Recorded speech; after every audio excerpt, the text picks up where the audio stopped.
Hello guys, welcome to our vlog. राति सुतिसकेपछि पनि फेरि उठेर चटपटी को खान्छ? हामी खान्छौँ। तपाईहरुले हेर्न सक्नुहुन्छ हामी भात खाएर छुटिसकेको मान्छे उठेर पनि चटपटी बनाउन लाग्दै छौँ। तपाईहरुले चटपटी र चिया राति उठेर को खान्छ? चटपटी चिया मात्र हैन, यता हामी फिंगर पनि फुलाउन आटेको छौँ। तपाईहरुले त हेर्न सक्नुहुन्छ गाइस। यता हैन यता। त्यही त यता कुटी। अब मेरो चाहिँ हेर्नु साथीहरु हाइटले एकदम धेरै धोका दियो मलाई। यति धोका दिएको छ नि यति धोका म यहीको सामने हातले यसरी निकाल्न सक्दिन। हाम्रो चाहिँ आफ्नो आफ्नो डिपार्ट छ कसले के बनाउने भनेर। तर कता कता मेरो चाहिँ म भ्याङ्ग्री देखेको छु तर आई डोन्ट केयर।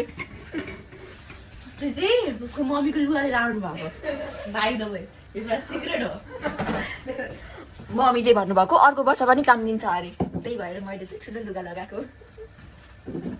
यो चाहिँ हिजो मात्रै मेरो साथीले किनिदिएको नयाँ कप। यसमा चाहिँ हाम्रो झन्डै झगडा पनि भएको। लगभग 2 देखि 3 मिनट चाहिँ हामी त्यहाँ डिस्कस पर्यो। हाम्रो सानो क्या डिस्कस पर्यो के भनेर कलर कलर म भन्छु यो कलर ऊ भन्छ पिङ्क कलर। त्यो थिएन क्या रिजन चाहिँ ग्रल्ली वाला हुन्छ नि त्यो पिङ्की वाला फिलिङ उसको आउँछ उसको मनमा आएछ हुन्छ नि लाइक सबै त्यो पिङ्क लिटरली के I don't like that pinky वाला के द्याट्स वे। तर I like this colour. Okay reason चाहिँ त्यो होइन कि म गर्ल भएर मैले पिङ्क मन पराउँछु त्यो होइन कि रिजन चाहिँ के थियो भने सेम कलरको कप लिएर गयो भने त्यसको कप फुट्यो भने मेरो कप चलाउँछ, मेरो कप फुट्यो भने त्यसको कप फुट्यो भने मैले मेरो भन्न चलाउन सक्छु नि त।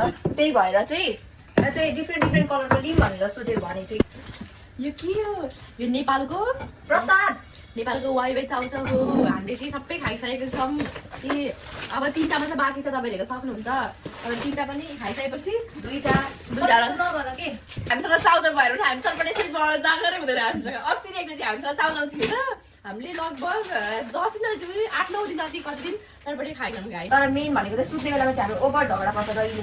त्यत्रो ठुलो बेडमा पनि यहाँदेखि त यता नकट यहाँदेखि त यता नकट भनेर हाम्रो त्यही कुरामा डिस्कसन हुन्छ।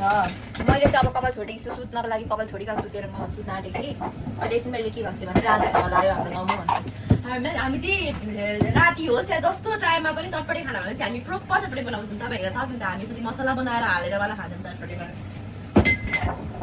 हाम्रो चाहिँ यो पहिलो मिनी ब्लग हुनेवाला छ गाइस। के छुटपुट भएमा हामीले बोल्नमा त्यस्तो भएमा हामीलाई माफी गरिदिनुहुन्छ भन्ने एकदम पूर्ण आशका साथै हामी अब तपाईँहरूले यदि मन पराइदिनु भयो भने हामी अर्को भिडियोमा जानेछौँ। अब चाहिँ हामीले केही टाइमको लागि हाम्रो भिडियो चाहिँ पज गर्न आँटेको छौँ। अब चाहिँ हामी सबै कुराहरू पकाइसकेपछि फेरि देखाउनेछौँ। हाम्रो रहेको छ फाइनल।